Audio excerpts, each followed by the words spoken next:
chegou à conclusão, se está usando recurso do governo, não tem por que estar contratando prestador de serviço.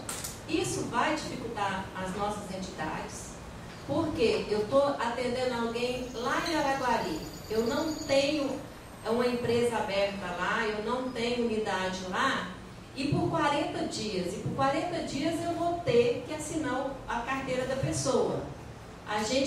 Hoje a gente leva alguém da instituição de Goiânia para ministrar curso lá, que encarece o custo do curso. É melhor contratar a pessoa da cidade, porque você está valorizando a pessoa da cidade. E ao contratar, eu preciso assinar a carteira dela por 40 dias. E os encargos são imensos, são maiores e tudo isso. Mas o que os fiscais nos colocou, o coordenador, né, o responsável, é que é uma prescrição. Se os auditores chegar na escola e verificar essa situação, nós vamos ser multados. Então, vai fazer uma reunião de esclarecimento, mas não impede que, ao receber a visita, se for notificado, vai receber o que precisa receber nos rigores da lei. Então, eu não sei. A prescrição de quê? De multar a escola, a entidade que tiver um prestador de serviço. Não, prescrição é como prazo, não, prescrição é uma determinação legal. Tá bom, eu sou advogada, desculpa. Quando eu falo prescrição, é uma lei, está imposto. É isso e acabou. Pelo menos foi isso. Discutiu, mas o que ele deixou claro para nós que não tem como fugir do que é legal. Tem que se assinar a carteira, porque está se usando o recurso do FAT, que é um recurso do trabalhador, que é uma incoerência, está usando o recurso do trabalhador e está contratando prestador de serviço para ministrar os cursos.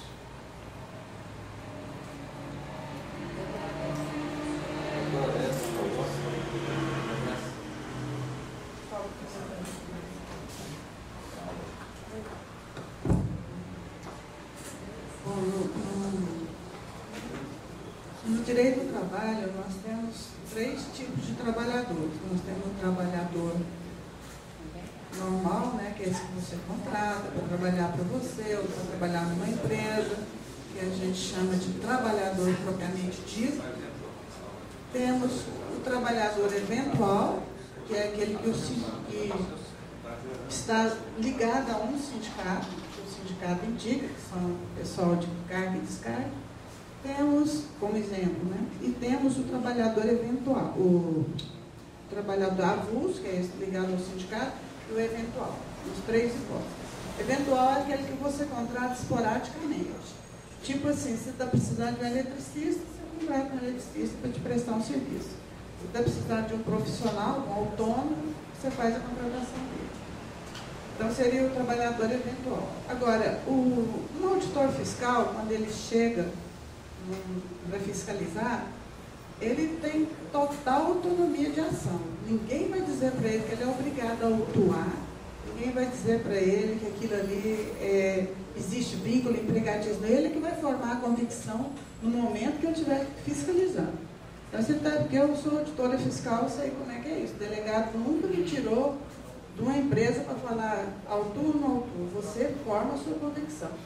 Se você formar a sua convicção que existe subordinação hierárquica daquela pessoa ao contratante, que existe ali também uma remuneração, que existe também uma pessoalidade, só aquela pessoa pode prestar aquele serviço, você pode firmar uma convicção que existe vínculo empregatício e exigir a contratação na carteira de trabalho, e caso isso não ocorra, pode autuar aquele empregador. No momento que autua, o empregador vai ter um prazo para fazer a defesa. E isso depois vai ser decidido no Ministério do Trabalho, se aquele auto vai prosperar ou não, e ainda o empregador pode recorrer à justiça. Ele pode levar isso para um juiz decidir exatamente se havia vínculo ou não havia vínculo. Porque nem sempre o auditor fiscal está com a razão. Todo ser humano é passivo de erro. Há vínculo ou não há? É uma discussão interessante que pode levar anos para chegar a uma decisão. Mas esse é o caminho, essa é a forma. O que as entidades fazem hoje, é isso que a Sandra falou, como elas têm diversos cursos em diversos municípios, a entidade só tem 40 municípios. Como é que ela vai procurar em cada município um professor e assinar a carteira desse professor, colocar ele para trabalhar ali com contrato de trabalho temporário? É inviável, isso não funciona na prática, não tem como. É igual ao contrato de safra, que graças a Deus caiu a obrigatoriedade de estar assinando a carteira do safrista, né, que tinha que assinar carteira de trabalhador para ficar 5 dias trabalhando para aquela pessoa, depois não dava nem tempo de assinar a carteira, já estava devolvendo. Então, eu acho que é um caso sui generis, é um caso assim, que pode ser que numa pendência jurídica seja decidido que existe ou não existe vínculo, nós não sabemos. Pode ser colocado como um trabalhador eventual, um professor que tem ali na região que foi contratado por aquele período de forma eventual, sem um vínculo de subordinação com a entidade. Não tem vínculo nenhum com a entidade. Então o juiz pode decidir sim que não houve vínculo. Então eu acho assim, que a gente deixa correr. Se o auditor fiscal entender que deve multar, que deve autuar, ele vai autuar. E o responsável pela entidade vai fazer a defesa. E vamos ver onde é que isso vai chegar, né? O que é que o juiz vai decidir.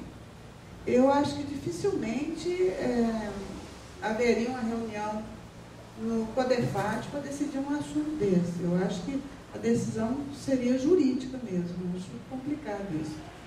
Mas é um assunto interessante, sim, o auditor fiscal, se ele quiser autuar, ele autua. Né? É bom que os responsáveis pelas entidades saibam disso, que ele tem essa possibilidade, ele pode entender que existe um vínculo empregatício ali. Então, é pagar para ver. Assim, isso é o que eu acho. Marcelo, por favor. Se nós formos entrar no aspecto jurídico, primeiro vou começar pelo aspecto ideológico. De novo, a relação capital e trabalho confrontando e dificultando a execução de uma ação. Do ponto de vista jurídico, para que caracterize essa relação de trabalho, tem 5 elementos que são necessários, que a doutora Odessa começou a decantar algum deles aqui, para que caracterize esse vínculo empregatício. Mas, porém, ninguém vai fazer uma ação dessa correndo o risco, a possibilidade de ter que ir a juízo responder por uma ação. Primeiro, nós devemos entender o seguinte: qual que é a função desses treinamentos? Primeiro, ele tem um aspecto social. Ele tem uma função social. Dentro dessa função social, qual que é a primeira coisa que se permite nesse treinamento, na execução desse treinamento? Uma exceção da Lei 8.666, que é a dispensa de licitação. Por que é permitida essa dispensa de licitação? Porque é feito por entidades sem fins lucrativos. Então, para poder traçar esse raciocínio, eu penso que nós temos que estruturar essa discussão, porque como tem uma função social, ninguém vai executar para poder estar acumulando um passivo trabalhista, ninguém vai ter ele vai correr esse risco de querer criar um passivo trabalhista. Primeiro, porque é uma função social. Segundo, não se distribui lucro dessas ações. Ele pode até dar um resultado, mas não se fala em lucro. Então, se nós não viermos decompondo como é feito essa execução, nós podemos inviabilizar. E é justamente o que tem ocorrido ao longo do tempo com essas ações com recurso do Fundo de Amparo ao Trabalhador. Cada vez se aperta um pouquinho mais, inviabilizando a sua execução. Eu digo isso porque a Federação da Pequena Empresa já executou esse tipo de treinamento. Hoje nós não temos nenhum tipo de vantagem em estar executando essas ações, enfim. Mas, e outro elemento que nós temos que levar em discussão também, que isso foi detectado ou levantado essa discussão no já tendo, com as execuções acontecendo. Isso quer dizer o quê? Esses valores que foram propostos para poder se executar essas ações, isso tem uma planilha de custo. E com certeza não está previsto uma planilha de custo. Então eu penso que no mínimo o que tem que se sair durante esses que já estão em execução seria um termo de ajuste de conduta para que você fizesse uma transição. Você não pode simplesmente deliberar que os auditores fiscais, correr o risco dos auditores fiscais a partir de agora sempre puderam executar, mas como se detecta esse foco, talvez você passe a dar uma atenção maior a esse foco, e essas instituições serão apenadas dentro de uma coisa que não estava prevista. Eu penso que tem que ser desestruturado toda essa ação, achar sim as brechas da lei para essa execução e não inviabilizar uma ação tão importante que é levar conhecimento para os trabalhadores de maneira geral nesse país. Amaral, por favor.